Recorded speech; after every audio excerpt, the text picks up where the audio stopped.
Pursuant to Chapter 2 of the Act of 2023, an act relative to extending certain COVID-19 measures adopted during a state of emergency, signed into law on March 29th, 2023. All members of the planning board are allowed and encouraged to participate remotely. The act allows the planning board to meet entirely remotely so long as reasonable public access is afforded so that the public can follow along with deliberations of the meeting. The public is encouraged to follow along using the posted agenda unless the chair notes otherwise. Members of the public who wish to view the live stream of this meeting may do so by going to Northborough Remote Meetings on YouTube via the link listed on the agenda. Ensuring public access does not ensure public participation unless such participation is required by law. This meeting will feature public comment. I'll now confirm board members in person anticipated on the agenda are remotely present and can be heard by stating the following. Members, when I call your name, please respond in the affirmative. Bill Pierce? Here. Anthony Zaitin? Here. Amy Paretsky? Here. And Millie Milton. Staff, when I call your name, please respond in the affirm. Did I hear you, Millie? Did you say here? Yep. Oh, gotcha. Okay. Staff, when I call your name, please respond in the affirmative. Lord Connors? Here. Great. Okay, ground rules for the meeting. The chair will invite each speaker or applicant on the agenda by name to make a presentation and speak to their application. Participants will provide their full name and hold until their name is called. Each speaker will be asked to mute their phone or computer when not speaking and to speak clearly in a way that helps generate accurate meeting minutes. Those responding will be asked to wait until the floor is yielded to them by the chair. Speakers who wish to respond to the comments of others do so through the chair, taking care to identify themselves. Each vote taken by the board will be conducted by roll call vote. For items of public comment, after members have spoken, the chair will afford public comments as follows. By phone, dial *9 to raise your hand and wait to be recognized by the chair. Please note part of your phone number will be visible to those viewing the meeting. By Zoom, click raise hand at the bottom of your screen and wait to be recognized by the chair. The chair will ask members of the public who wish to speak to identify their names and addresses only. Once the chair has a list of public commentators, the chair will call on each by name and afford approximately 3 minutes for comments. No executive session this evening, so with that, why don't we get started? The first item on our agenda is the continued public hearing for consideration of the application for site plan approval submitted by the town of Northborough for the construction of a new 30,000 square foot plus or minus fire station and associated improvements at the property located at 61 and 65 West Main Street. Map 63, parcels 9 and 10 Monroe Street, map 63, parcel 7 in the Downtown Business District and Groundwater Protection Overlay District Area 3. So I'm going to bring in our presenters. Let's see. And Lori, is Nicole? Looks like Nicole's on the team. Yeah. So it should be Dave Parenti, Yeah. Janet, is Janet on the team? Janet, Okay. And Jim? yep, Jim, Yes, Jim. and Henry. No, Is Henry, on your team? no. Is it just Yeah, Dawn? Amy's already there. Mark coming in tonight, Amy? Mark is not joining, but Jim should be here, I believe. Oh, Jim, yep, okay. And then Dawn, I'm assuming ran for fire station committee? Dawn, yes, Dawn?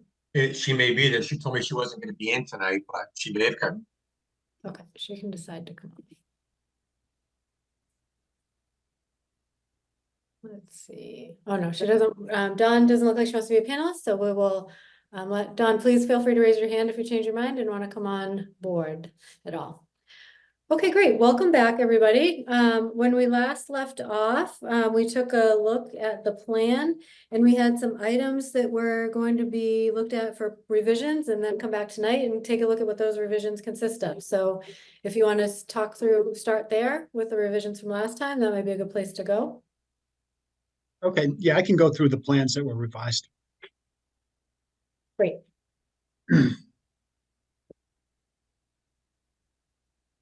Is my screen sharing? Yes. Okay, yeah, so we did submit revised plans on May 14th and written responses to all the comments we had received. So for the plan revisions, I'll just go through them kind of one at a time.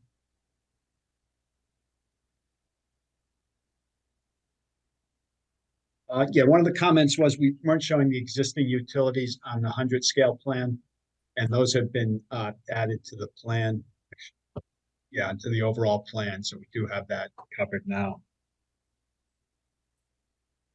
Next comment was regarding the crosswalk. Originally we were talking about removing this crosswalk, and based on the discussion, we've decided to keep that, leave that as is. So we've taken it out of the demolition plans. Um,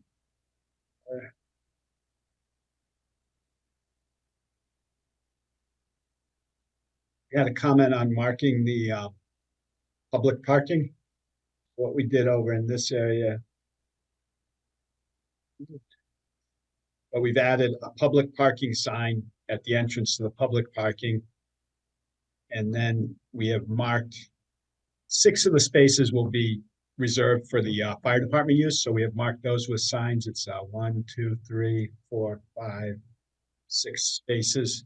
Well, those will be restricted just for fire department, but then there'll be, I believe it's 30 spaces open to the public. And of those 30, 3 of them are ADA accessible, and then there's also 4 EV charging. So those, the ADA spaces and the EV charging will be shared by the fire department use and public use.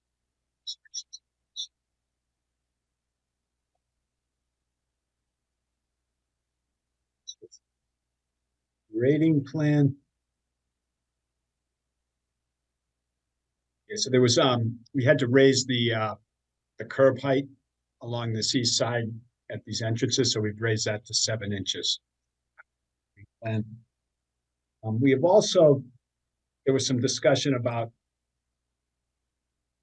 revising the grading along the hillside grill property. And we have, since the fire chief and DPW director have discussed this with the property owners. So we've discussed, it's not finalized yet, but we have discussed doing some grading on their property, and that lowers the height of this wall along the west side of the property to about 20 feet. So it's significant reduction in wall height, and then we also did the grading between the 2 properties. Did have a question on the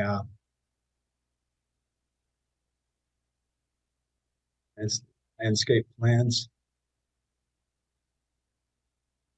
Any questions from the board? Yeah. I have a quick question. Yep. Are you saying that the abutting property has agreed to the grading plans that you guys are doing? It's been discussed with them. I know the chief did discuss it with them, and yeah, I think there was positive response. I don't think there's any final formalized commitment from, on either side, but that, it has been discussed, and it seemed beneficial to both sides. So Okay.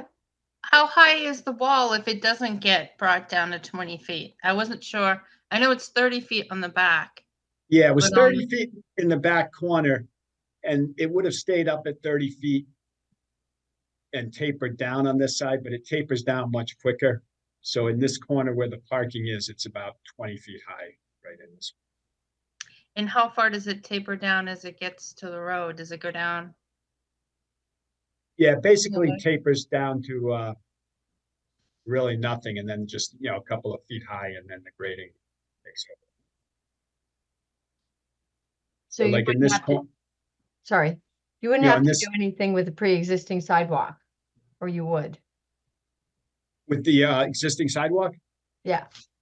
Yeah, so right now we're showing the existing sidewalk. The proposed sidewalk is, right along the roadway. Right. When you say existing, do you mean the hillside grill existing sidewalk? Yeah. Okay, yeah, we're not showing anything on our plans for that. We did have, we did see in the draft order of conditions, there was a condition where we'd be required to extend the sidewalk down to the driveway. And I think we'll discuss that tonight, but we haven't changed our plans for that yet. But- Okay.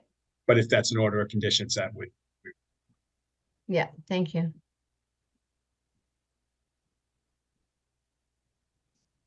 Now, is that a crosswalk right in the front too? So there's a crosswalk oh, in front, because I know Fred had asked questions about crosswalks and I see one right there. there's no, no- this is just repaving for utility connections. So Oh, we aren't adding additional crosswalks. We're just gonna keep that existing one. Okay. So originally you were gonna discuss crosswalks with Fred, so that's what you discussed with Fred, and he also thought that was fine? Yeah, we discussed just keeping that one, because at the time he made the comment, we were calling for removing that one, and we discussed it with our traffic people, and they felt it was Okay. good to keep it. And which but- one? Can you point out where the crosswalk is? It's over by Avidia, is that? Yeah, it's down by the bank. Okay. So there's Yes. no crosswalks in front of the fire station. That's what I was. No, there won't be one in front of the fire station. We were thinking it was too close for the mid-block crosswalks. You know, they're not, it's not at an intersection, so it was kind of the traffic engineers try to limit those. Mhm. Because they can be, you know, they can disrupt traffic, they can be a little more dangerous. While this was up, I noticed, Fred had a comment about lining up the driveway with Mm. the driveways across the street. Did you guys work that out? Yeah, so that was on the draft order of conditions, and we did want to discuss that tonight. And that's in this area, so it's, you know, here's where our driveway is now. We haven't done any revisions to the drawings, and here's where that Dunkin' Donuts, one of the Dunkin' Donuts driveways is. There's Mhm. actually 3 driveways that serve Dunkin' Donuts. There's this one here. This one here, I think, is an exit, and then Yep. right at the edge of the page, there's another one, I think is the exit for the drive-through. Yeah, Mhm. And, you know, we're kind of lined up offset from this driveway here, and that's what the comment was. They'd like to see it straightened out, and we can make it happen. We just didn't think the alignment was great, so we have to put a little bit of a turn. We want to hit at 90 degrees to West Main Street, so we kind of have to come in like that and then cut back to get back to our parking area. And it was a little bit awkward. It could be done, you know, if it's required. We were hoping to wait until we got to the Mass DOT permitting stage and discuss it with them. And then if they recommend it, then we would you know, follow through with it. But we felt if they don't really feel it's necessary, then maybe it'd be better to it keeps our alignment a little bit better in and out from our site. So Lori, any insight on why Fred suggested the non-emergency driveway access should be aligned with the driveway across the street? Do we know why he wanted that? Yeah, he and I discussed it. Personally, I like to see driveways offset. So I did question him why he wanted it to be directly across from this driveway. And he thought that there would be a significant enough volume of traffic going in between the 2 facilities. And he was also concerned about the cross movements and the potential for collision. Mhm. So if somebody was to cross the double line in order to go into the fire station versus cross the double line to go into the Dunkin' Donuts, and they weren't paying attention, he was concerned that they might collide. And did his reasoning change your mind, or you still like the offset? Well, he's the engineer, so he's probably more expert on that than I am, so I defer to him. Got it. Okay. Did Yep. you happen, Jim, did you happen to discuss that with your traffic engineer? We didn't really in detail yet discuss it with our traffic engineer. You know, he had reviewed our plans and he was fine with it before. We didn't after we got the comment. We weren't able to get a hold of him. Discuss it after we got the comment. Is that something we can add, Lori, as a condition that we have a traffic engineer? Because safety is definitely a key Yeah. component of our site plan. So we'd want to make sure the access ways are, checked by a traffic engineer. Traffic I study. could, although I don't currently have the funding. So unfortunately, I had to exhaust my my consultant account on another project. So I don't have the funding. So that would be something that the fire department would have to fund. Mhm. I noticed in your decision, though, it did talk about, what is it, the 59G? Yeah, so right now we're in a state of flux, as Dave knows. So Fred, originally it was envisioned that the assistant DPW director would provide us with the engineering services, but that position is currently vacant. And Fred Litchfield retired a year ago. believe it or not. He's still working for us on a consultant basis. Mm, But we don't know how long that's going to last. I know he is applying for other consultant positions that provide more hours. So if we have the ability to do the inspections in-house, then certainly we won't have to avail ourselves of the engineering consultant. But if we don't have anybody to fulfill that role, then we would have to hire a consultant to do that. Mhm. So that is the purpose of that. I kind of left it loosey-goosey, saying that inspections would be done either by a staff engineer or a consulting engineer. What about, you know, doing this traffic impact study or this driveway impact? Like, I think it is super important to have a traffic engineer look at. I wonder if maybe Pear, so they're a very well-known traffic engineering firm. So I wonder, because this is a town project being paid for with town funds, we could just have a traffic engineer from Pear look at it and supply a recommendation. Yeah, we can certainly do that if that's acceptable to you.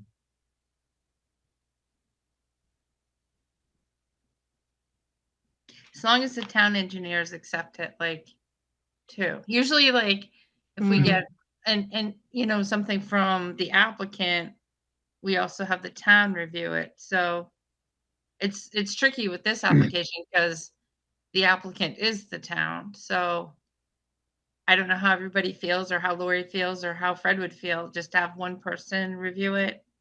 I mean, if it is a traffic expert, then maybe it's okay. Yeah, I have had a lot of experience with the traffic engineers from Pear. And I find them to do really quality work. And because they're working for the town, I would expect that they would give, you know, their opinion would be based on protecting the town. So I personally would feel comfortable with that. Do you Yeah, think and it'd be okay if they also talk to Fred? Because I hate to override the town engineer. Also, like, if they don't, like, maybe they could talk too. That could be part of the condition that Fred is in agreement. there will also be the Mass DOT to all the curb cuts, so they do have to approve those also. So they wanted a line, we would say. Hmm.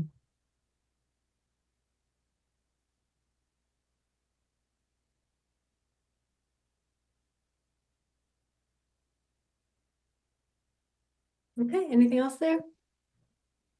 Yeah, we did, on the landscape drawings, we did add some revisions too. We changed the fence to 5 feet high.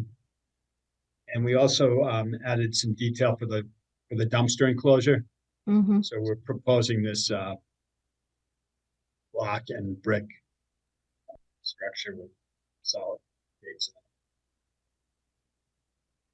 Can you show where the, is there a monument of something? Can you show, was there a monument or? That up there, the memorial image where that is? Oh. Exactly, I didn't understand that. Yeah, let's see. This memorial, so on the plan, maybe at the front of the site. Yeah, so memorial will be right here at the Oh, okay. entrance. Okay, I didn't see that. Okay, I see it now. I got it. Thank you. Mm-hmm. And I believe that's the significant changes that we made to address the comments. I know we can't see everybody, but I just saw the chief had his hand up. Oh, sorry, Chief, do you have something you want to add there? No, Carrie, I was just going to point out that that's the memorial that is currently sits on the corner of Church and Pleasant. Okay, That and you spoken with the Eagle Scout project that was, and he's all for moving it. And I just need to finally, hopefully, connect with the Outmaster, hoping to do that Memorial Day, 'cause we're walking with each other, Hmm. and just get their approval, and we'll just, our intent is to move it. I think it would get much more traffic, as opposed to where nobody sees. Okay. Okay, so there were also, I see you also submitted responses to comments. And then on top of that, Fred had his comments, based on your comment. So do you have a chance to see what Fred submitted? Is that the right order? Did I get that order right? It looks Yeah, like, we saw Fred's original comments, and we did discuss them with him, and then we sent in a written response. I don't believe we've seen a response to our comments. Or Hmm. response. I'm sorry, I thought I sent those over. I can send them over now. The few outstanding comments were included as conditions of approval, and I know I definitely sent the conditions of Yes. approval, the draft Yes. conditions over Okay. for them to review. okay, so Laura, you had this all covered. Hopefully. Yeah, we do have we have the draft conditions of approval. And there was a few of them that we'd like to discuss, but most of them were. Okay, well, any other board questions? So, and design review also had a letter. Let's see, it looks like the consideration of a protective structure over the door. Is that something that's not built? Is that built into the plan at this point or not in the plan? Or thoughts on that? I did Um, not include that as a condition of approval. I figured that would be something that would be discussed. I know that there was quite a bit of discussion about it during the design review committee meeting. So I'm sure Amy, her hand is up. yeah, She would like to speak to that. Oh, sure, Yeah, sure. Go ahead, Amy. Hi, we do have on the drawings, we are calling for snow guards on the roof, any of the sloping roofs.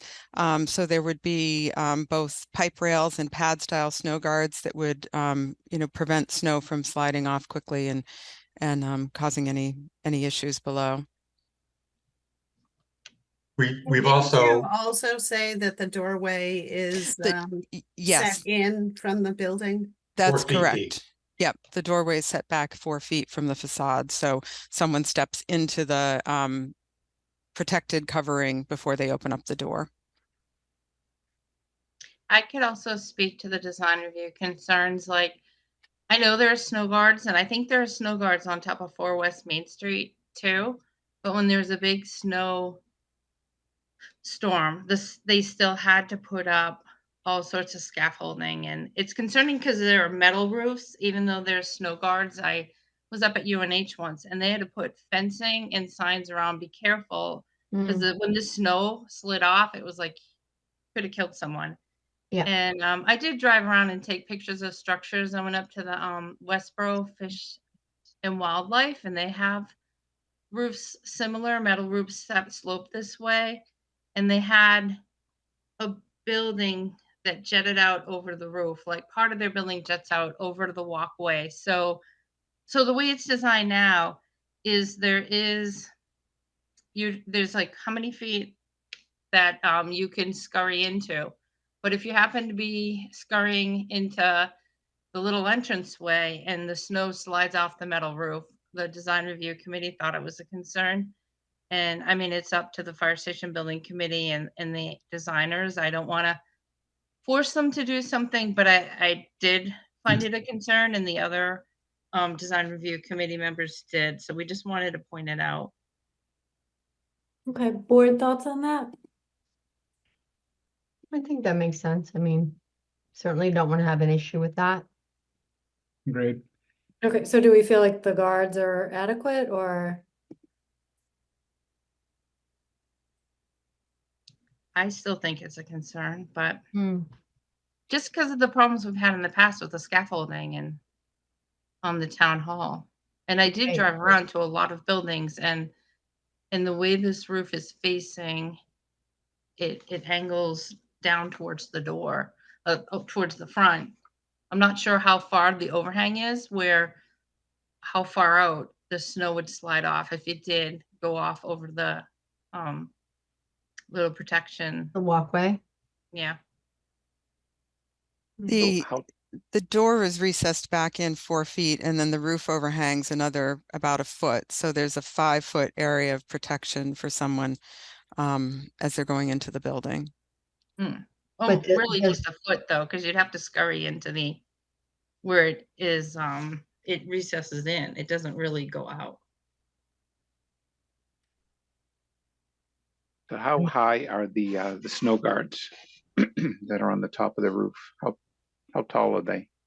I don't know that answer off the top of my head. What we do is we work with the manufacturer who engineers it based on the location, the orientation of the building, the slope of the roof material. They look at all that. They look at the average slow load or snow loads for the geographic location, and then they make a recommendation for the layout. And then we typically go beyond what they recommend so that they're sort of belt and suspenders. Typically, they only recommend putting either the pipe rails or the pad style snow guards, and we usually do both of them so that there's extra friction to protect or prevent the snow from sliding.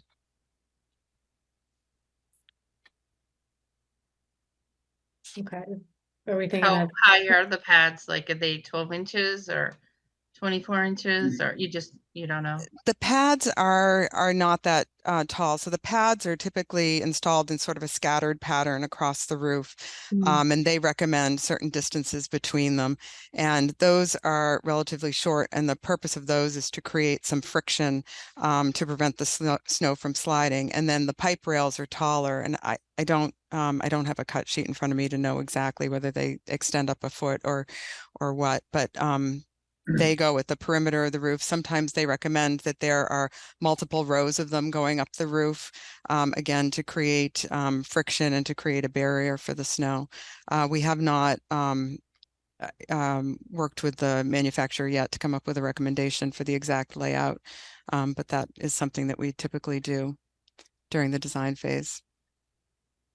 I mean, I think, if we knew what that height would be, right? It's a big difference between 2 inches and a foot, right? And so if we could find out what that is, I think we could make a better decision as to what the recommendation should be, Okay. at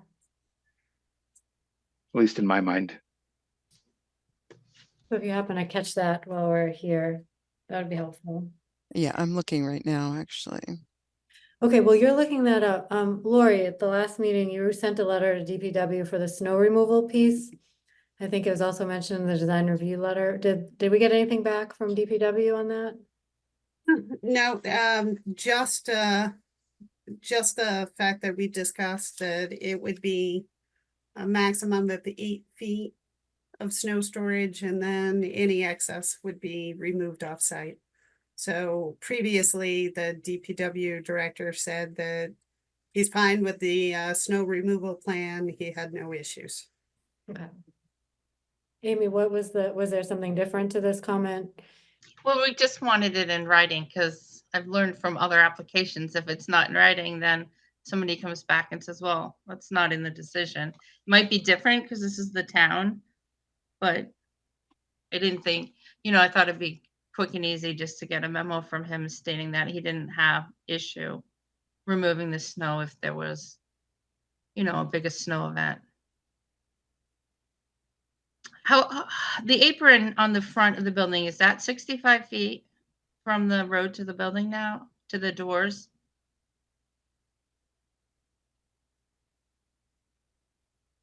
Janet, do you know? Or, From the road, edge of the road? yep.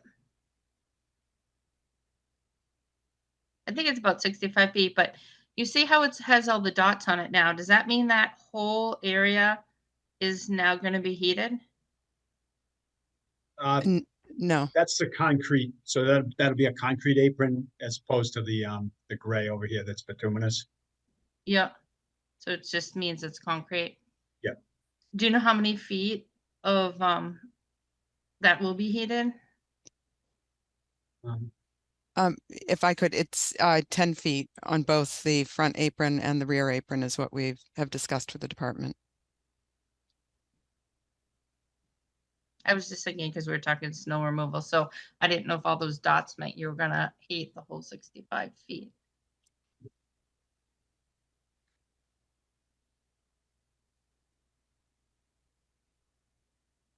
Okay, let's see. Anything else, Amy, from design review? I think that's what's on the letter here. I don't have the letter in front of me. I just know that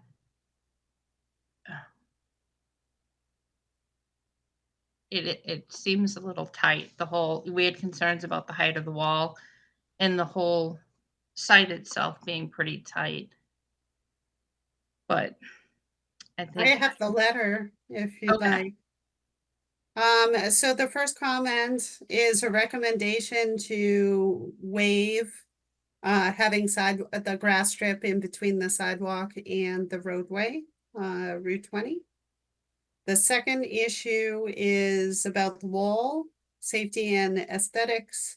We appreciate the fence was adjusted to be 5 feet tall, but overall the wall is a concern. The third comment is the site looks tight for snow storage. We would recommend a letter from DPW agreeing to snow removal if necessary, and also would request review of the water retention diversion systems to make sure they are optimal for the site. So both Fred and Vinny have been looking at the stormwater systems. And there are some conditions related to comments received from those individuals. And number 4, we discussed adding a protective structure over the door. So that's what we've already discussed. So just those 4 comments. Okay. Amy, anything else from your perspective? no, we had other comments, but the fire station building committee had made their decision, so we couldn't go backwards. So those aren't even probably worth going into. This is the design that was brought forward to us. Okay. Okay, there was also, Lori, there was a suggestion of a condition of approval with the sidewalk, so I think that has been incorporated. It has. So I included it on the draft decision under the list of waivers. Okay, great. That's great.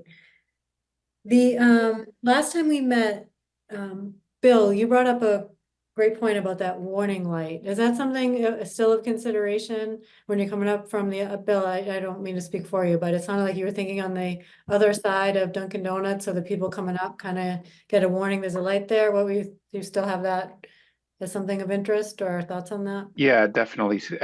People coming eastbound on Route 20. This building is right on that corner.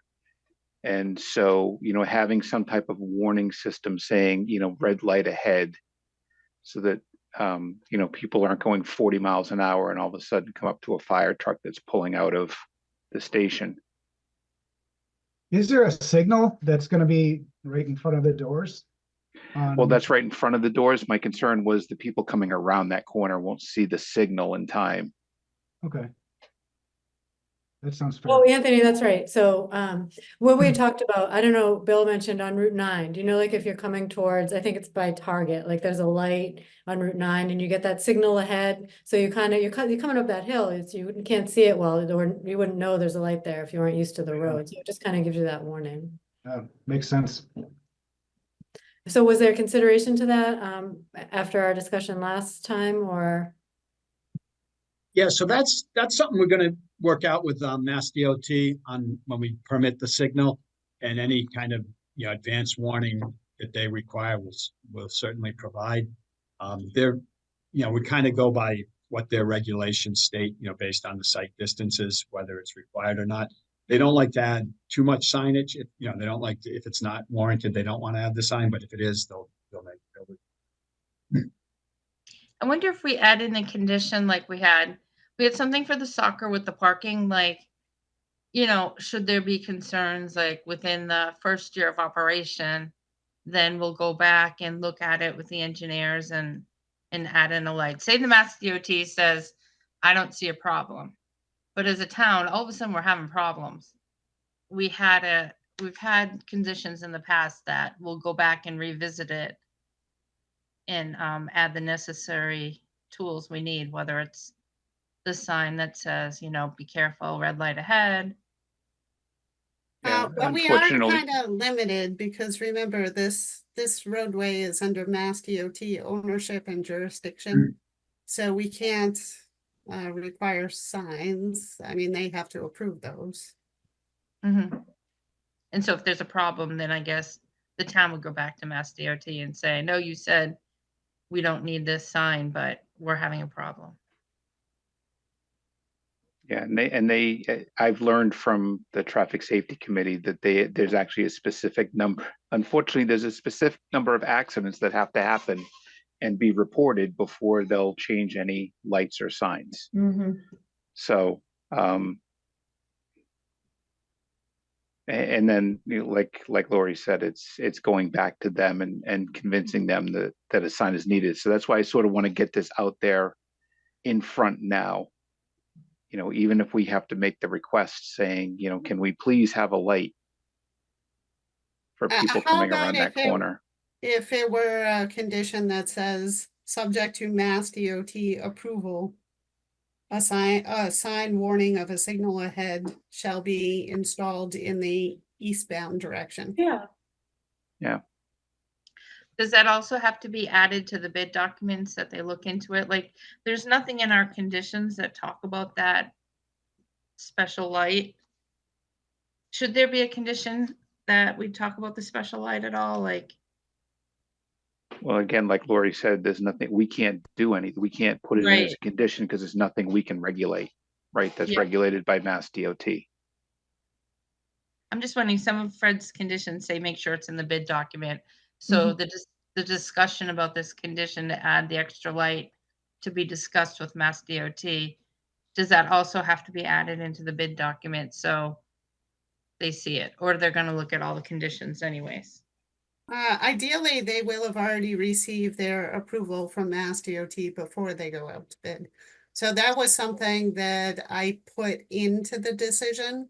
So I know originally, Pear had responded that the construction team would be required to get the Mass DOT approval. And I know that Fred feels strongly that that's not appropriate, that Pear should be the one to apply for the Mass DOT approval. Because it's largely an engineering exercise. So I that is did our do intent. We that will get as a that approval. condition. Yeah, PAR will work with Mass DOT to get that approval before the construction documents go out. So it'll all be included in the construction documents. Okay, so other comments before we move on? It sounds like there were some questions about conditions on the applicant side. So if there are further, or actually, why don't I, any further questions or comments from board members? I have one, and it's just an opinion, I think, at this point, is that entrance for the public parking where it's situated between two exits coming out of Dunkin' Donuts, which is pretty high volume. I can think of a street, if you're familiar with Davis on West Main Street, if you're taking a left or even a right out of there, right across the street is an exit to a commercial building. And I have to take that to get home a lot of the time. And I can tell you, it's really dangerous. There's two people kind of coming out at the same time. You don't know where, sometimes they don't have signals on. And this is going to be in between two exits where it's high volume. I think it's going to be problematic. Do we make it a right turn only coming out of there? For Dunkin' Donuts? No, for the No. fire station, Oh, for public, yeah. right? For the public side. I guess what did we decide in terms of having a traffic survey of some sort, or did we not? Right, I think a traffic assessment would be really great to look at that concern that you have, it being in between the two exits. Yeah. Personally, I would be really concerned about making it a right turn only, because I know what that means is that people just go to the nearest commercial driveway and they pull a U-ey. So it causes more traffic problems further down the road, especially on Route 20, because it's very likely that people will want to go left. I Mhm. mean, they're probably going to want to go left as much as they're going to want to go right. So then you're going to have all of these people pulling U-E's. Right turn only is gonna end up with them coming up and trying to turn in the apparatus bay on the apron. Be the Yeah, first big spot they hit. That's not a good idea. yeah. Okay, and so why is there no traffic assessment on this project? I'm just trying to look through the comments. I think they're There- asking for a waiver, but maybe we don't want to waive that because it seems like the most important safety aspect that we had to look at. Yeah, I I can bel- clarify some. The traffic, there wasn't a traffic impact study done because the fire station really doesn't generate a lot of new traffic. There is traffic, the traffic engineers are working on the project to do the Mass DOT permitting, which includes these curb cuts, openings, the driveway openings, and then also the signal design. So there will be traffic engineers working on those aspects of it, but we were asking for a waiver on the traffic impact analysis because we're really don't feel we're generating a lot of traffic. It's just really the employees and a few people using the public park. Hmm. Okay, thoughts on that from the board? I still would want, the town to review, or if it's not going to be us, the traffic input, the traffic assessment of that driveway shooting out there. And whether a right turn would help, because we're not traffic experts, and I do think where it's on a curve, if people are turning left, that might be more dangerous. There's some exits where I could go left, but I go right because I know if I take a left, it's 50-50, a car might hit me on the way out. Mm-hmm. So it does seem like because of the location across from Dunkin' Donuts on the curve, there really needs to be some sort of traffic assessment. And I don't know how we put that in the conditions to make sure it gets done and that it's reviewed so it's not a problem there. We don't want it to come back and say, oh my gosh, the planning approved this and it's a nightmare. I also think that if they're going to be using some of it for public parking, especially during town events or anything like that, that the fire station itself may not be generating the traffic, but the use of the lots that I think might be available would be a concern. I don't think we can just, because we say the traffic from the fire department isn't grim, that we can just not have it reviewed. The part of the scenario is that the traffic across the street is already problematical. And that in itself is a concern, adding even a little bit more of turning and access and exiting right into that area. Mm-hmm. And where does the road merge along? So right before the driveway, where's the merger of the two roads coming off? Right before Dunkin' Donuts entrance. It's before Dunkin' Donuts entrance or at the Dunkin' Donuts entrance? So sorry, I can't see Between the, the do you two, have it's a between the view? two exits. Yeah. I can zoom in a little bit. Oh yeah, I just can't. Okay, so sorry, I can't, all right, there we go. Okay, so the merger of the streets is actually between the two exits. So at the same time, across the street from the driveway is the merger of two lanes. Yeah. That's a little messy.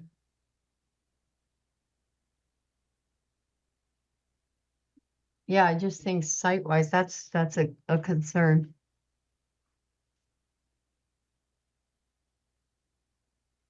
Because you always have somebody inevitably who wants to speed past the people going into Dunkin' Donuts. So there's that, the speeder Yep. going past that. Yep. And there's the merging of the lanes where people also kind of try to speed ahead of anybody that's going slowly. And Right. you have Well, people that, and then, coming, you have Go ahead. people coming eastbound trying to get into Dunkin' Donuts. right, That Yeah, I are was gonna say the blocking same off thing. the fire station entrance. Right. they You get, can't well, get and not in. only that, but you get the people coming eastbound that are saying, oh, there's the Dunkin' Donuts, and looking over at the Dunkin' Donuts and not realizing there's a building and cars coming out on the On right-hand the other side. side. I think this is tricky. Tricky spot. So I agree with Amy that, even though there's no traffic impact from the traffic coming from the fire station, I think having the fire station there is going to have a traffic impact, and that's what really needs to be studied. Okay, so it sounds like overall, the board is not sounding in favor of the motion to waive that at this point. Mm-hmm.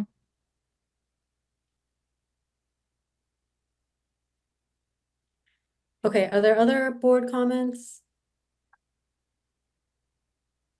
I was wondering if the sign was gonna come in front of us. I know the ZBA didn't pass the electronic sign.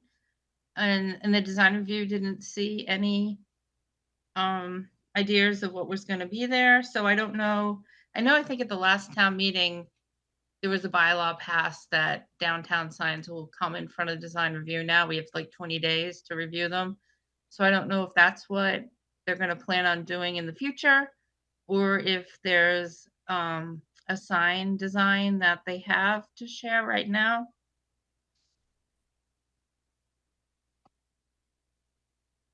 I believe the intent is to just keep the sign that's already been proposed, but without the electronic.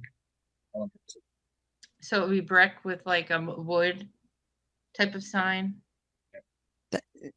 That's the intent right now, is just to keep the same design that we have and keep the signage portion of it with the lettering and all, smaller than is required for a variance by zoning.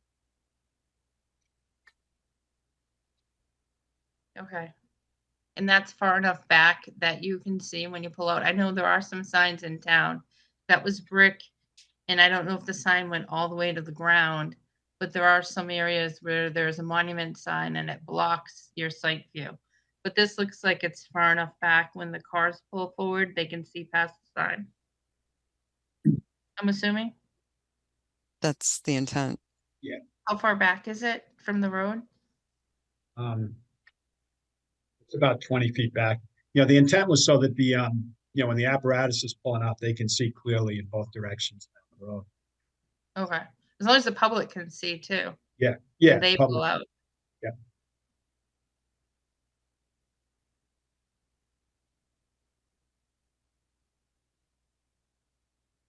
Okay. Anything else from the board? There wasn't anything about the retaining wall condition. I know we had discussed, I think Lori, you had brought it up that it would be reviewed by a structural engineer. Do we need any sort of condition about the wall being reviewed? Or that's just a given? Because it's so high. I thought I put that in there, but let me just double check. I might have missed it too. There were a lot. I tried to review them all today.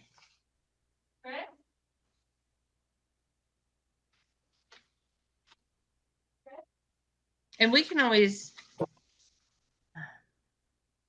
discuss the decision too, right, at the next meeting, or sometimes like we have so many days to review it one last time to make sure we didn't miss anything.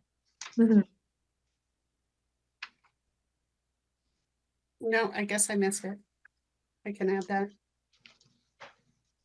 There's another question with it I had where Fred, you just have to find it.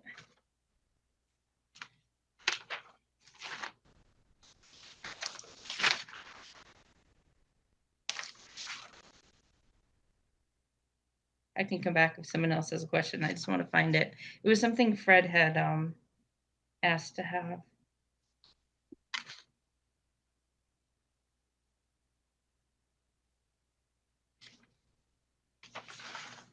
Do you need his comments on top of the comments, or?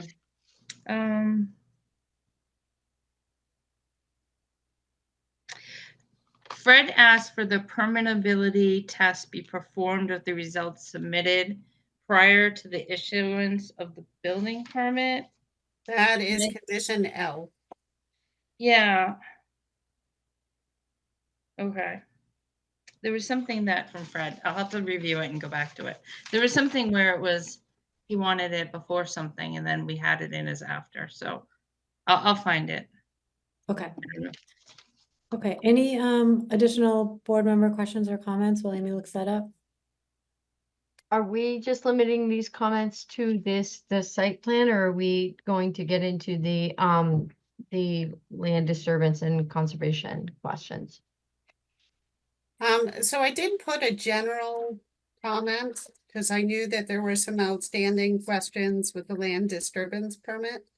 So if you look under condition A, I say that they shall comply with all of the regulations and obtain all necessary permits and approvals, including a land disturbance and stormwater management permit.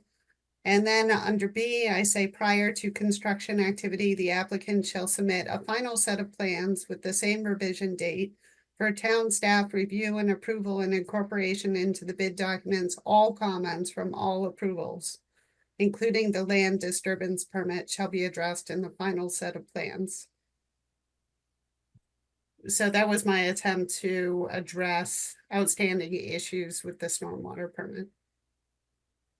Okay, so if we have questions on the comments that were made about the land disturbance, is that something we're gonna eventually get into, or? So of course, that's Vinnie Vignali and the Conservation Commission that would issue the land disturbance permit. Okay, So they have jurisdiction over that. so we'll have a chance to discuss that at some other time. Well, if you have Okay. questions, you should ask them now, but if there are concerns that Vinnie Vignali has, then he'll make sure that they're addressed as part of that permitting process. So I don't think that they need to be addressed here. The important thing is that there will be a final set of plans that will be reviewed by the staff to ensure that all of those outstanding issues are addressed. So Vinnie Vignali will be looking at those plans, Fred, me. Mm-hmm. So all of those issues should be addressed by that point. So Millie, what did you have in mind, just so we understand like what you're thinking there? Yeah, I guess what I kind of looked through it and read over what the questions, concerns were in existing plans. And it talks about on, refers to question number 10, sheet 7-9, I guess, actually number 9. Sheet C7.8, and it talks about the catch basin hood details that need to be able to prevent petroleum products and hydrocarbons from entering the pipe. And I guess one of the things, and maybe Chief Parenti, you can address a little bit, is the concern with PFAS getting into some of the groundwater, or the cleaning off of the equipment and things, and having some contamination from PFAS. It doesn't mention those. Is that Are a you concern? are you talking about the PFAS that is in the turnout gear? Yeah, it's used as firefighting, that some No. stations still use it, some don't. No. Okay, you're thinking of the AFFF foam. We have Yeah. already gotten out of that completely. Gone to a green foam. Okay, Several years ago, we got rid of all that. okay, Yep. So we That's all. didn't have, yeah, so we didn't have to deal with it now. exactly. So thank you.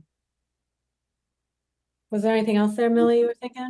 That was the only it, because they mentioned a couple other issues that were, concerns, and I just didn't see that and didn't know if that was something no longer an issue, or something that they weren't going to be addressing. Okay. Amy, did you find your piece of? I did. Okay. So what do you So have? it had to do with comment number 9. And Fred had a comment about the permittability. And Pear said that the permittability tests shall be performed before the issuance of the building permit, which is what is in our conditions. But Fred's comment letter says that prior to the construction. So he said, I understand the infiltration systems have been designed in accordance with appropriate regulations. However, it's been the board's practice to require infiltrations rate be confirmed by permeability in the field prior to construction, because there was a significant failure of a leaching system many years ago.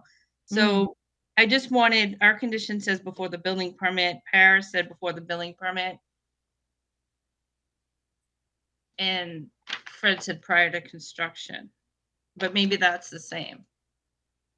But we do have some comments that say prior to construction. So I was wondering if the comment from Fred has to be moved to prior to construction versus prior to building permit. So number 9 in his original letter dated April 11th, 2024 says prior to issuance of a building permit. So I think when he's talking about construction, he's talking about construction of the building, Okay, I just want to not make the site sure. work. I Yeah, just want to so make sure. yeah, so I made sure that I went with the timeline that he had suggested. It's a standard condition that I put in virtually all the decisions. And he always asks for it prior to issuance of the building permit. Okay, because this was May 16th and he said prior to construction.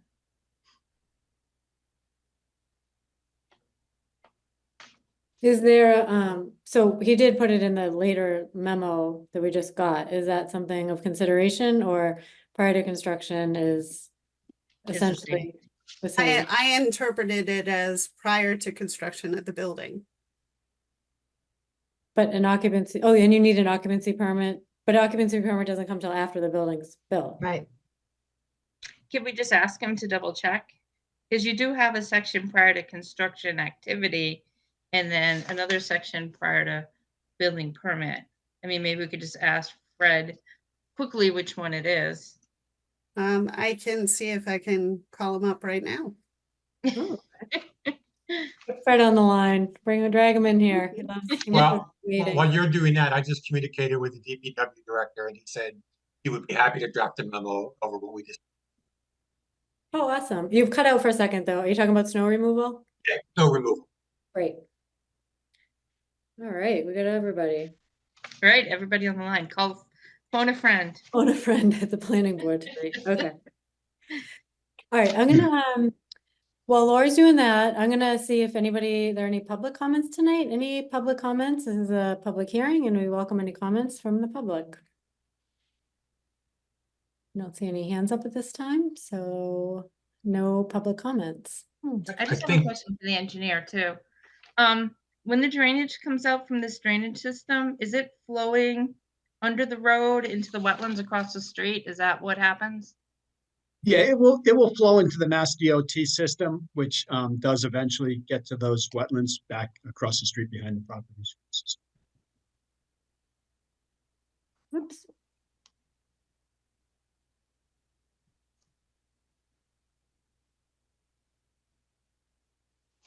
Okay, Chief, did you have something there? It sounds like you're trying to say something. Okay. I'm waiting for the clock to stop. Okay, it's 7 o'clock. It's noisy here at 7 o'clock. Oh, okay. You should hear midnight. Oh my goodness. No, I was just gonna say, I think Jim had some questions he wanted to direct. Yes. Yeah, I couldn't remember. About the conditions, Jim, did you want to talk through, or Lori, did you hear from Fred? Unfortunately, he didn't answer. I got his voicemail, so I did send him a text, Okay. just asking if he could call quickly. That'd be great. Great. And just, for the public, I wonder if Jim could just speak to how they enhanced the vegetated buffer to address the comments that were received from 20 Monroe Street sure, that'd at the be great. last public hearing. Okay, sure. Yeah, I can call up the landscape drawing. So here's the plan. So the question was from Monroe Street over here. And we did add some more trees up above the retaining wall, which will kind of buffer that area. Now those trees that where you show the circle, that's full grown, right? Because they're smaller when you first put them in, like. Yeah, they're they're kind of schematic. I mean, the sizes are all, that'll be planted are all in the planting schedule. Mhm. They're kind of schematic there, but they will fill out. Yep. So they're about 6 feet being planted, but those circles there show about 20 feet of tree when it's up to 20 feet. Yeah, I'm not. The landscape architect isn't on tonight. Oh, okay. Someone else pointed it out to me, so that's how I know. Yeah, 6, So they won't fill out for about 14 years, but they will. There will be trees there, but they start at 6 feet, and when they get to 20 feet, I was told it's probably 14 years from now. and we will leave, you know, above here, there is some wooded area in this area that we will leave in place. Some trees. So Amy, when they do a landscape plan, Mhm. they space the species to take into account their mature size. Because Right. otherwise they would overpack them and crowd them and then the plants wouldn't survive. So usually they give the distance on center Mhm. from where the various species will be planted. Yeah. I guess some people might get confused too, because when they see the tree area around the outside, it looks like they're really big right now, but and not that I'm recommending really big trees right now. I'm just saying that they're Yeah, not as those, big as it might look. yeah, those up there are 12, they're calling for 12-foot height. pine Mhm. tree. So Okay. they're decent sized trees when they start, but they, you know, Okay. Okay, anything else on the buffer?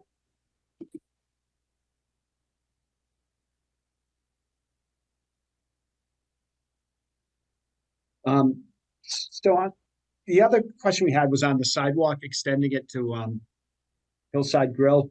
Mm. There is an order of conditions to extend it about 150 feet.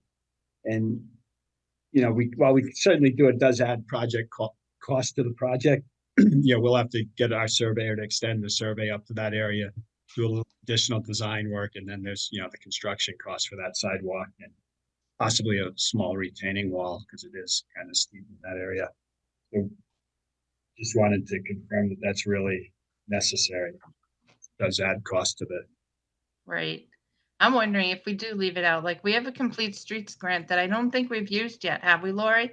Like maybe after the fire station or even before the fire station, we could use that complete streets grant to do that little section versus adding to the cost of the fire station project.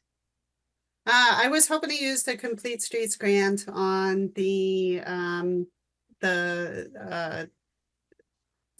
Pierce Street project, Pierce and Blake Street project. So I'm not sure if there will be any money left over. I don't know if I, as a board member, would want to complete the sidewalk over, even though I would want to, but I don't want to add it to the fire station costs. Usually when they're already mobilizing on site for such a gigantic project, it'll be much cheaper to build as part of that big Cheaper. project than it would be to mobilize for 150 feet of sidewalk. So in my opinion, it'll be much more cost effective to do it as part of the fire station project. That's why I made the recommendation. And I would agree. I would think so. Yeah. You've got all the equipment there and for the most part. I think the other issue too is that, you know, the original plan had the sidewalk going up the hill to Hillside Grill and connecting up there, right? And the concern with that is, you know, you've got a slope. So in the wintertime, that becomes icy. And now that sidewalk basically becomes unusable. So by keeping it at the same level going along Route 20, you're eliminating that slope. Right, especially for, we had talked about too, like at the design review for ADA compliance too, it makes it tricky to go up the hill.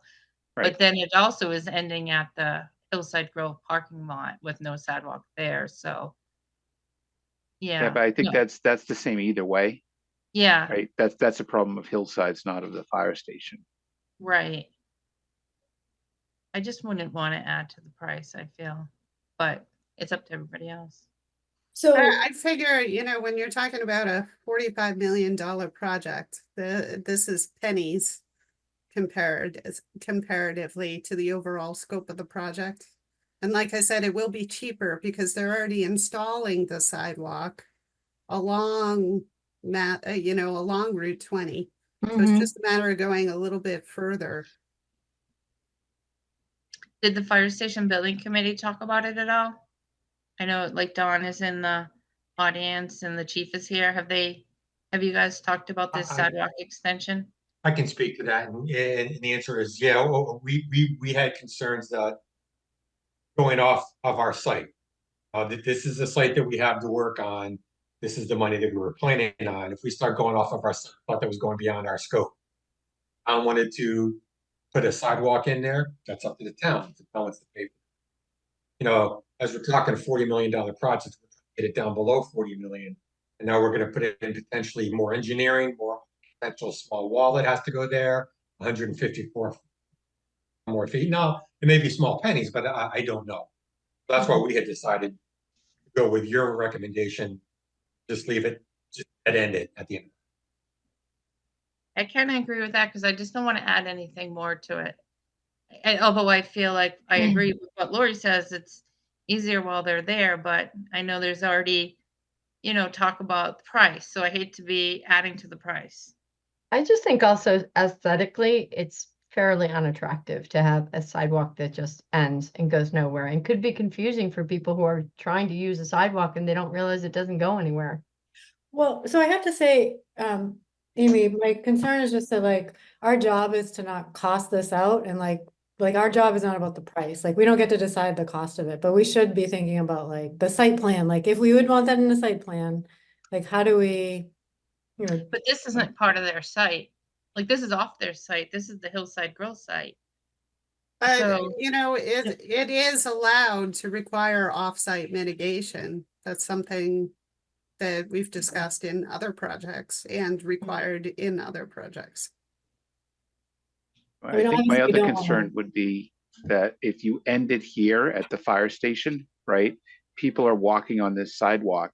Now, to get to another sidewalk, they have to cross Route 20 to get to the sidewalk on the other side. And I think that's going to cause a bigger safety issue, especially on that corner. I just didn't know if the town should be doing it. Like while the construction crew is there, the town could, pay for the sidewalk versus it being part of this project. I don't know. It's up to everybody else. I just think that if the town doesn't do it, nobody's going to do it. Because who will do it? And I don't see Hillside doing another one because they already did one and kind of wasted time, energy, money there. They're like, I don't think we need to do another one. Anthony, thoughts from you? Don't really know.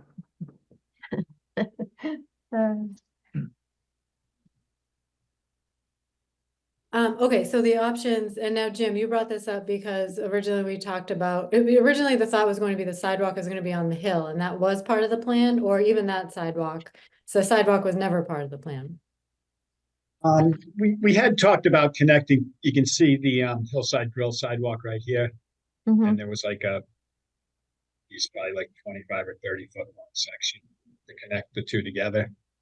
But it was kind of awkward. We were able to make it work with ADA grades by raising it up some on the stretch. But it made it kind of awkward sidewalk, and it's just really bringing people to their door. It's not really bringing people down the street. It's even with it. Now, could a MassWorks grant go for that piece of sidewalk, Lori? Because the MassWorks does stuff like that. No, it wouldn't be worth it to apply. MassWorks is a big source of funding for very large construction projects. And, the cost is probably like 100,000 that Hmm. you wouldn't apply for a MassWorks grant for that. Okay, well, I guess, Amy, you are not in favor of a sidewalk extension. Millie, what is your sentiment? I am. Bill, I am. Anthony? I would say extend it. Okay, so majority of the board is in favor of extension of the sidewalk. Which is already written in as a condition anyway, Laurie? It is. I put it in red because I figured you guys would want to talk about it. And it's in there twice, but once is for design, right? And once is for the build? Correct. And, were there, Jim, you mentioned a couple of conditions you wanted to talk through. Were there other conditions that you wanted to talk through? We did kind of want to talk about the one about doing the 2 permeability tests.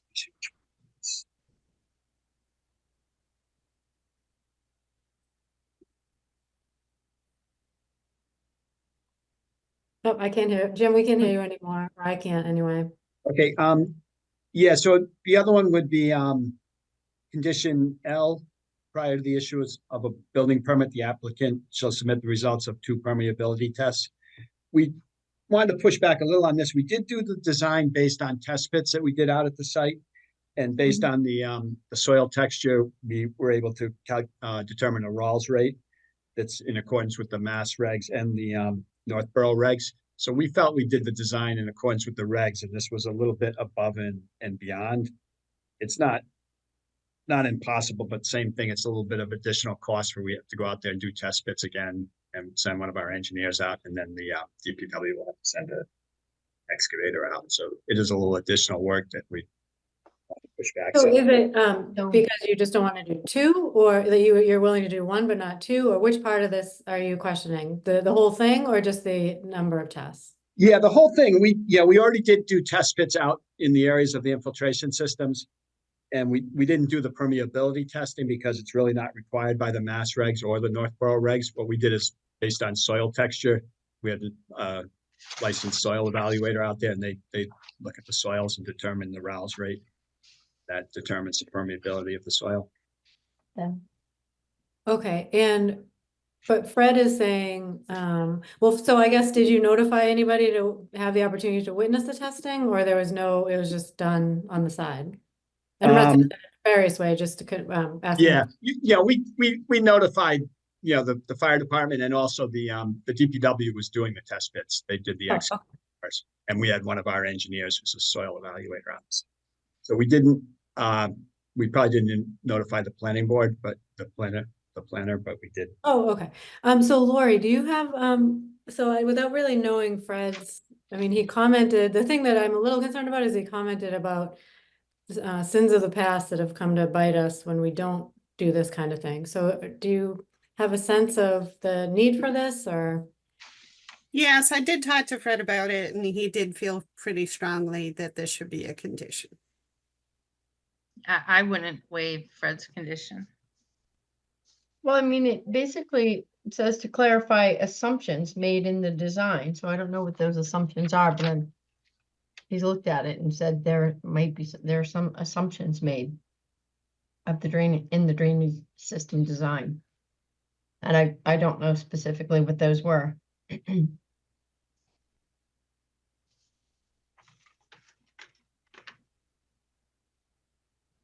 I mean, if Fred and the board feel strongly about it, it's not a huge issue.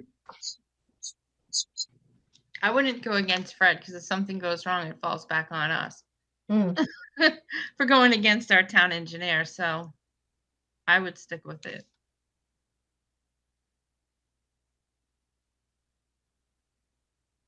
Are there thoughts from board members? Yeah, no, I agree with Amy. Yeah, without knowing what his thoughts were on that, I wouldn't have any reason to overrule them. Yeah, I'd agree as well. Okay, so it sounds like the board defers to Fred's recommendation there. And that's all I had to discuss. I don't know if Amy, do you have any other conditions you wanted to discuss? I don't think so. I don't think there was anything else. Okay, so at this point then, the only outstanding piece is whether it's the building permit or construction, which, and then we have a letter coming from DPW. For the letter, I think we'd at least need to leave the hearing open for that to be included, so, we also have to decide if we're gonna add in a condition about, well, we're not waiving the traffic, so what type of traffic assessment? Do we Mm. want that as part of a condition, or do we want it before we close our hearing? Do we wanna see the traffic assessment, or do we wanna include it as a condition? What I could do is I could say prior to construction activities, they will provide this letter from a traffic engineer and possibly a modification. Well, of course, we already have the condition about a modified site plan. Mm.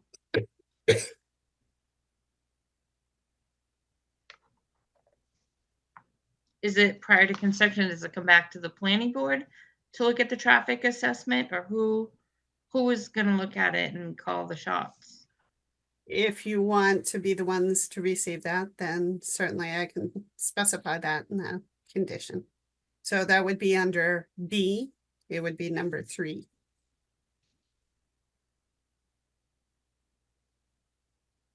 Okay. I wouldn't mind reviewing it with the. Or you I know, could as make it a part of- complete, that one has to do with modification of the site plan, so I could make it a complete separate condition. Saying prior to construction activity. A traffic engineer will submit an analysis of the driveway alignment. An analysis too, of like the traffic in the area and any, an assessment of, I don't know, lighting and turning, and hopefully the assessment, someone can relay to him our concerns about the Dunkin' Donut driveways, the curve. So really, we just wouldn't be waiving the rules and regs section for a requirement to submit a detailed traffic impact analysis. So I guess that would have to include all of those, all of the above there, not just the assessment on the driveway alignment. Well, remember that a traffic study typically includes turning movements and traffic count. It's quite an expensive endeavor. So you could still vote on that as a condition, but still as a waiver, but still require a condition requiring an analysis of the driveway alignment. So it wouldn't be a full traffic study, it would just focus on that issue. Well, they have to do a full traffic impact assessment anyways, right, for that light for Mass DOT? No, we don't do a full trap because it's just an emergency light, so it won't require a full trap. I don't know, we might want the full traffic So assessment. does the alignment piece address all of the other issues that we're worried about there? I'm not sure, just assessing where you should align the driveway gets to the heart of being concerned it's gonna be accident after accident over there. Mm. Like, is there a Right. solution that would help us give us the data we need to kind of figure out what that looks like there? That's not, and if, I don't know if alignment's the only component of that. Seems like not. I agree, I think we need both. Yeah, and I think this is more than just the alignment of the driveways, right? This is the eastbound and westbound traffic as well, so I don't want to limit it to just that.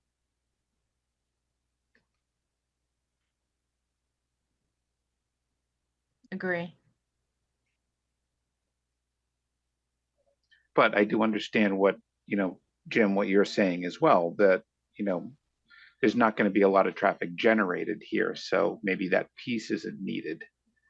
So I don't know where the compromise is here. Right.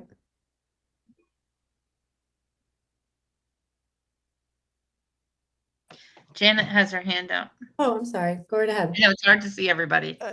Hi, I think all the traffic counts have already been done. Jim, you can confirm that, and Nicole, we did that early on.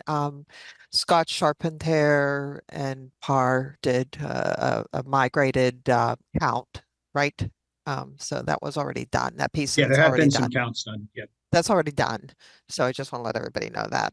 So Central Mass Regional Planning actually came in and redid it because they wanted it bigger. If I recall the scope of Yep. the initial. So they redid a larger one time-wise. Yes, it's that part, so that portion is done. Yeah.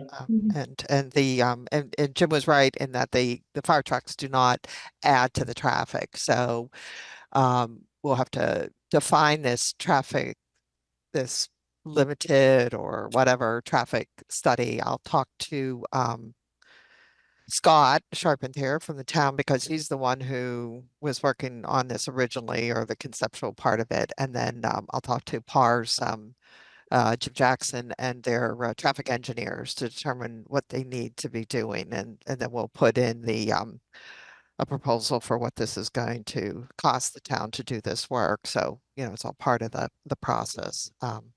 So thank you. Okay, thanks for clarifying that. All right, so maybe there's a midway point there that just helps us give us the data we need to kind of make some decisions there, but doesn't necessarily have to be the, extensive, however it'd normally be run. I'm not sure, but. And it would be good to get, documentation from an expert saying, this is the traffic, this is the impact, this is the driveway assessment, just so we know, have some data to look at to base our decision on. Yeah, I think that's all we're looking for. Okay. So it sounds like overall, we do need a couple of things before we can obviously close the hearing. I don't think I think what we're waiting for would make it hard to vote on this tonight. Are members prepared to vote, or I don't think, I'm not. Not without the traffic impact. okay, so unless there are any further comments, we should plan to continue. And just to clarify what we're waiting on, it looks like 3 things that I have, and then let me know if anyone has additional. Just confirmation from Fred on whether it's construction or building permit. Occupancy, I'm sorry. DPW, just that letter on snow removal. I'm sorry, 4 things. The height of the snow, I'm sorry, what did you call them? Protectors, the snow protectors there, or buffers, and then the traffic impact. What kind of study should we be considering for that? So I have those 4 outstanding items. Are there anything, did I miss something? Nothing that I have in my notes. Okay, so with that, when do you think is a reasonable, so our next meeting is June 4th. But I'm not sure if that's a tight turn for you guys, so you'll have to weigh in a little bit on what would work for the applicant. I can say that I've got a bunch of people just to get an analysis done of this sort could take a while. A while. We will continue. I mean, I'll speak to PAR immediately, and well, they know it. They've been listening to, and they can talk to their engineers. We'll have to talk to the town about whatever, and then we'll have to talk to the building committee about funding this. And so we can't do the work without a formal signed contract from the town, or in addition to our scope of work. So I'll have to do all that, get that all in line. So I don't doubt that the June 4th is going to happen unless somebody's got some miracle work in here for a schedule. Well, one thing, Jen, Yeah. one thing I want to say is, could we come back at the June 4th meeting with a scope of the traffic study and then get it approved as an order of conditions that they do that Yeah. scope? That way we have some That's- time to do the actual report. Right. Yeah, that's another good idea. Okay, is that your preference? Do you think you'd be able to vote on without the report being completed? That's the question. Right, Jim? Yeah, with the just vote on the scope as an order of condition. Board members' thoughts on that? It would depend on the condition. Like if there was a condition, like Lori said, they come back to us when it's done for review. But I don't know how, but I have seen it in other decisions in other towns that when something's done, it goes back to the planning board. But I don't know if Lori has ideas on how that would be drafted in a decision. Lori, do Yeah, you think like I you said, better- it would just be, prior to construction activities, you will supply this analysis for planning board review and approval. And approval, okay. And then what if we didn't approve it? Like, I'm assuming we will. I'm not trying to like throw out a scare. But say there was something like where the traffic study came back and said, oh my gosh, this is horrible. Then what happens? Right, if So they then make there's the recommendations, condition that's requiring them to address all outstanding comments. So they would have to modify the site plan. Okay. The question, for Janet, maybe. Janet, you have any idea what the cost of this kind of study would be for traffic study? No, I know that the original traffic study, which was through the DOT, was up in more than $50,000. So we have to see what this modified one is worth, and then we'll also at the same time, PAR will probably give us a laundry list of things that they have to do. Like we have to get the new survey. We'll have to set up to get a surveyor. That could, I don't know. It's a busy time for surveyors, but we'd have to get the surveyor to come back on, and then they'd have to design the engineering for the sidewalks too. So that would have to be approved as an extra service as well, because that's outside our scope. I think those are the two main things. Amy, you can jump in if there's other things, but we'll have to look at that. So we'll have to do that, and then PAR will have to schedule it. So there's, there's money involved.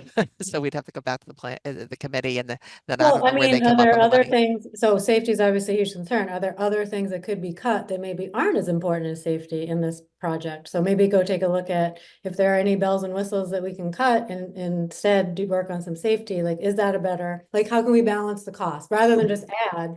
Like, can we figure out a way to balance it a little bit? The money we're talking now, Kurt, was voted on back in 2019. Which- There's no other, that's the money we're using now for the design, for the land purchase, for the OPM. It's all the same funds that were voted on back in 2019. We're not talking about money for any of that yet. Oh, like the future one? So it's just the original amount? This is the original 3.5 million that was set aside by the town to cover all these costs. Yep, Oh, okay, so the design costs, things like that. I got you. everything is coming from the same pot. Yep. Gotcha. Okay, so we've already spent that, basically, is what you're saying, is we've spent the 3.5, so this is an additional on top of that.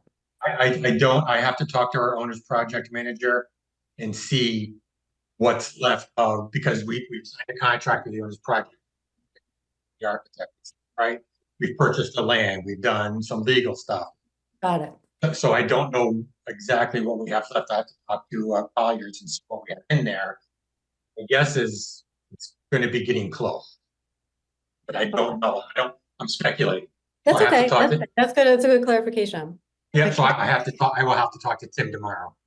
And Okay. Carrie, I don't know the amount. I mean, it's, every one of these things is different, so I really don't know. We have to get the multiple people to get numbers up from it. So I hate to, I don't want to scare anybody, but I'm just giving you an example. So we're going to continue working on the project, moving along, because we're moving into construction documents in the next 2 weeks. So we're going to continue on. The building's not going to move. It's not going to go away. So we're going to, continue down that pathway. Civil engineering is at a point where they may have to stop doing some things. I don't know.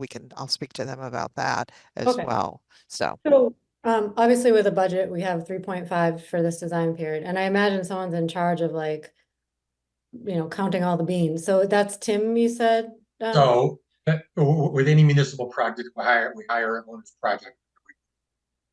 Colliers. Oh, you cut off. Colliers oversees all the project that's going on. Okay. Including our budget, and we're in communication with them on a weekly basis. So we're tracking it as well. So we're both tracking it, but I don't happen to have it on it. Okay, so we just don't know how much we've spent so far. Like, there's no No. weekly report like you've spent this to date. I will speak with tomorrow. I will get exact idea of where we are, and I can send something up to you guys to let you know if you'd like not a check and you or whatever. Got it. Okay. So Okay. when they Okay. do- when Yeah, they I do mean, come up with the costs, can you like break it down? Like, this is the traffic study and this would be the sidewalk design, so we know. oh yes, Not oh just one big absolutely. lump sum. Oh, absolutely. That's how these are called supplemental services to the main contract, and they're all split into the pieces. This is the cost to do, the geotechnical work. And we also have, just so everybody knows, we have other and added costs to the project that have to come out of that pot. The chief did mention that have nothing to do with the site itself, but have to do with engineering, mechanical engineering. So, there's even less money available. Can I ask a question, getting back to the date? Do you think Sure. that June 4th would allow that to happen? If not, I'm gonna, I want to pick a date. I don't want to get off your schedule. So, I want to be able to be, there, Well, because we're trying to keep the project moving. yeah, sure. So you know stuff. what applicants have done in the past, is we still motion to continue to that day. And if something happens and you just want to like ask for a continuance, we'll just read that night and just vote to continue to the next time. So Okay, we can okay. leave it. It's best to book it, I think. I don't know, Lori, do you Yeah. disagree? It's probably best to book I it. agree. If there's a possibility that you will be ready on June 4th, I would book it for June 4th, and if worse comes to worse, you can ask for Okay. continuance. Okay, Jim, if that's okay with you guys, Nicole, you're doing the work. Yeah. Yeah, no, that's good with us. That's great. Okay, So do alright. June 4th. Yeah, Okay. okay. Yeah, put us on, book us for the June 4th. Okay, so why don't we, is there a motion to continue the public hearing for 6165 West Main Street to June 4th at 6? Hold on one second. Lori, do you think we're gonna need time before the meeting on June 4th? Based on a possible executive Um, session? Or Well, of without? course, we are looking for a date for an executive session. So the court date is June 2nd. So ideally, his preference is that we meet an executive session prior to June 2nd. If that is impossible, then he will have to ask the court for continuance. Okay, so should we motion to do this at 6 or? I guess it doesn't matter because if we're running late, it's better to be earlier than have a later time and have to wait. So 6 is probably the best time. Sounds good. Okay, all right, so back to the motion. Is there a motion to continue the public hearing for 61 and 65 West Main Street to 6 p.m. on June 4th? So moved. Second? Second, All in favor, Bill, aye. Anthony, Aye. Amy, Aye. Billy? Aye. Carries an eye. Okay, great. So we're going to continue the hearing until June 4th. And if something comes up, and you can always submit a letter to Lori to continue, or request to continue. Okay, thank you. Okay, Hi, great. guys. Thank you. Good night. Thank you. Thank you. Good night. Okay, next on our agenda, we have A&R's lot releases and bonds. Anything there? Nothing. Oh, I wondered, you called it out separately, so I wondered if there was. I think it's just a change to the layout of the agenda. Oh, okay. Okay, going to old business, we start with election of officers, so Anthony and I are back after the last election, so here we are. And when we do that, we usually do an election. So we need to elect a chair and vice chair.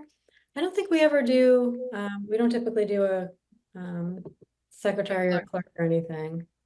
No, but I want to nominate you, Carrie, for chair of the planning board. I think you've done a great job and I'd like to see you continue. I second. Okay, other nominations? Okay, all in favor, Bill, Aye. Anthony, Aye. Amy, Aye. Millie, Aye. and carries an aye. Thank you. That's nice. That's nice to hear. I do enjoy it actually. I was gonna say you don't look super excited. I'm just I was gonna say the You're same like, thing. I know that, okay. I'm sorry. I know that looked like a hostage video and I'm sorry. Like, okay. wanted to nominate you fast before you had time to think about it. I know. Nominations for vice chair. I would like to nominate Amy Paretsky for vice. there a second? What was that? Amy for vice? Oh, second? Okay, other nominations on the floor? Okay, all in favor, Bill? I, Anthony? Anthony? Aye. He was having Me? second thoughts. Amy? I, And Millie? Aye. And Carrie's an aye. Okay, Laura, you didn't put on here, sometimes we usually, is it now we usually talk about our committees? We can do that next time. We usually like regroup on our committees. Yeah, let's do that next time if you don't mind. Nope, that's fine. So be thinking about, what do we have left for committees now? There's not groundwater, so we have CPC, Mhm. CMRPC, open space, Design review. design review. MPIC. Is that we do an official? yeah, Oh, so that's interesting. We've never put that in the rotation. Oh, or have we? I can't remember now. MPIC. What else do we have? I mean, we have delegations and a couple, well, traffic and safety, is that, we have not, Bill, you're our person on yeah, that. traffic safety, yeah. Okay. So, anything else? I think that's MRPC rep. the CMRPC. CMRPC rep, sorry. Yep, I have that one. Okay, so the only one this year that's different is groundwater. We no longer have groundwater. Anything else? Who did we just put on a committee? Bill, I feel like it was you. It wasn't traffic. Financial planning, but that was just it was just a representative. It didn't have to be Oh, a okay. planning board member. Got it. Okay. All right, so we'll do that next time. Laura, you have discussion of support letters for Route 9 sewer extension projects and White Cliffs project. Right now, I only need the White Cliffs project. I went before the select board last night, and they were not supportive of the sewer extension grant. So I will not be applying for that.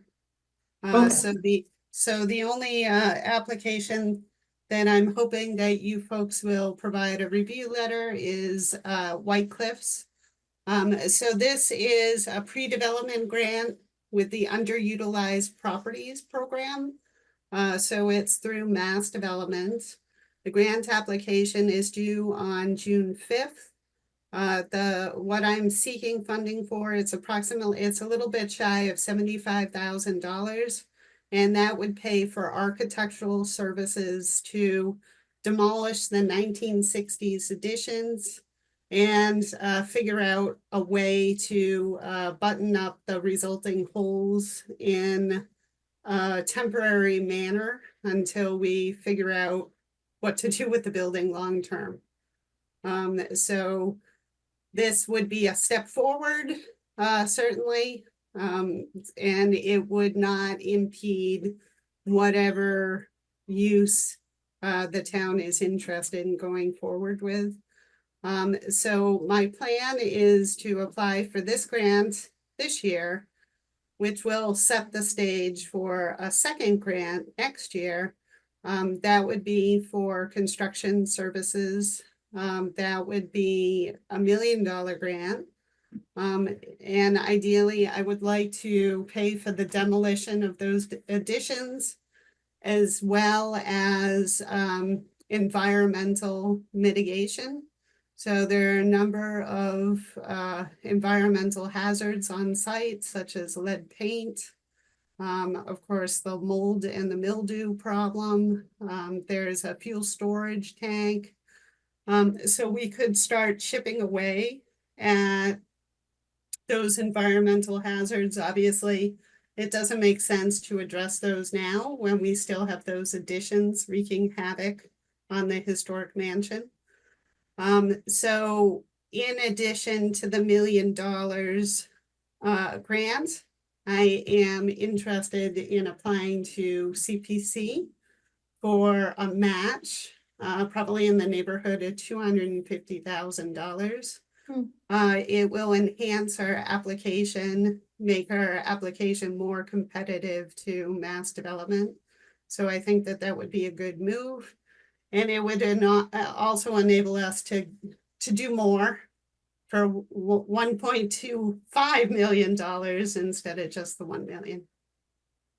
Board questions on that? Or thoughts, comments? Sounds good to me. I agree. Yes. Sounds like a nice multi-step plan here. So so there's a letter, Lori drafted a letter. I think she attached it and sent it to the board. Did everyone have a chance to read the letter? Actually, I'm gonna give Amy credit for that. She drafted it. Ah, Okay, Amy drafted the letter. I didn't have to do anything and I just had to put my name at the end. So thank you, everybody. Okay, so is there a motion? What do you need a motion to endorse or support? Yeah, to support the application and endorse the letter of support. Okay, is there a motion to support the grant for the underutilized properties program and endorse the letter of support that will be a part of the grant application? So moved. moved. Okay, second, Second, all in favor, Bill, Aye. Anthony, aye. Amy, Aye. Billy? Hi. Carries an aye, so that's great. That's exciting. How long does it take to hear back, Laura? You said the application's due June 5th. When do you usually hear back? It's a long process. Unfortunately, they make us wait for a lot longer than they give us to actually apply for the grant money. So I anticipate a response anywhere between October and December. It really does vary. Wow, okay.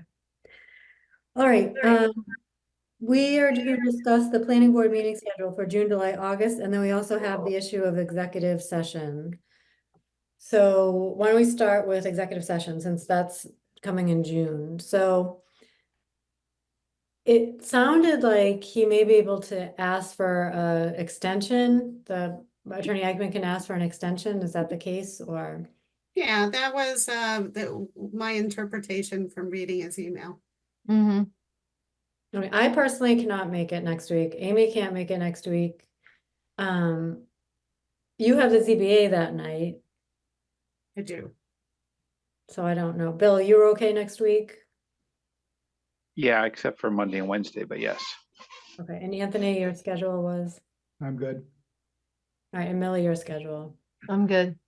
So I mean, worst case, if we can't get an extension, I suppose we could try for something, but Lori, how does that work with you at ZBA? What will you miss it or? So my ZBA meeting is gonna be in person on the 28th. So that means I have to hang out. So if you folks wanted to meet after work, like anywhere between say 5 and 6 or 5 and 6:30, then I would be available to do that. And then of course, I'm gonna have to move on, transition into the ZBA. Okay, so let's see. I hate to miss it because we've been part of it from the beginning and I don't know, but Let's, next week is like the only week. I made plans because for the whole week. My daughter's only here once a year and she's here next week, so I would hate to miss it. Mhm. Now, it is very last minute that he's asking for this meeting, so I can't imagine that they're gonna say no, especially if we're making forward progress. okay, is it possible for him then to try to get the further extension? It sounds like we're not too far off, so Oh, especially if I tell them that we can meet June 4th, so. yeah, we have an actual date. We're not just kicking the can. Right. Should we do it 5 o'clock June 4th, or is that hard for everybody? If he can do it. I mean, that's fine. I can do it. Fine with me. Sure. With me. Okay, well, that's good because we just booked a hearing at 6 anyway. Right? That's what I was thinking of it. I'd rather go earlier than later. Okay, so if we could propose June 4th at 5 p.m., that would be great. And we'll just need Dana for your team to help us get that second webinar link set up. Okay, schedule for June, July, August. What are you thinking there, Lori? Is it last year we tried to consolidate to one meeting a month? Is that what you're hoping? Yeah, I mean, right now, I have no applications. Okay, So we have this issue that we've already talked about with the fire station, and then we have the executive session. And that's all that we have. We will eventually have a site plan review and special permit application if they're able to get approval for dimensional variance from the ZBA. That public hearing is next week. So that's a duplex on Hudson. So that's something that's coming down the pike. I'm not quite sure when they'll be filing. They have not yet filed with the planning board. okay, So I do have some vacation time. sure. What do you got? So I am on vacation the second week of July, so that doesn't affect you at all. But I am also on vacation the first full week of August, so that would be a planning board date. Okay, what if we did our, what were the first and third? What if we did our third meeting, the third week meeting and skipped the first week meeting? Do you know what I mean? So like So we instead do of, July 16th yeah, and then August 20th. that's right. Does that work for people? That works for me because I wouldn't be here that first week either. Okay. Yeah, Now, the wild card is June because we did just book our June 4th. And there's nothing else coming up in June? No, why don't we see what happens on June 4th? See if they're Okay. ready to go forward.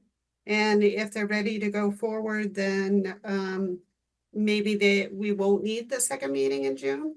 But if they're not ready, then clearly we will need it.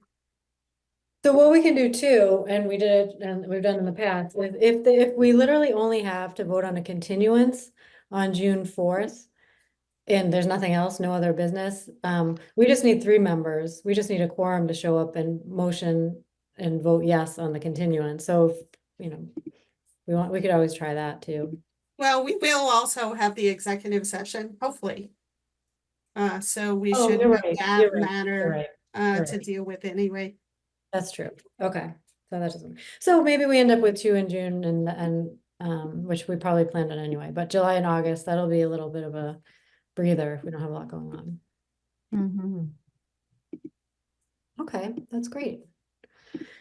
Okay, anything else on that, Lori? Nothing. All right, next ZBA meeting is the 28th. Sounds like you have a dimensional variance coming up. Anything else there going on? Yeah, the other one is kind of a peculiar case. There was a dimensional variance granted for a carport. And then they went ahead and built the carport, but they built it without any building permits.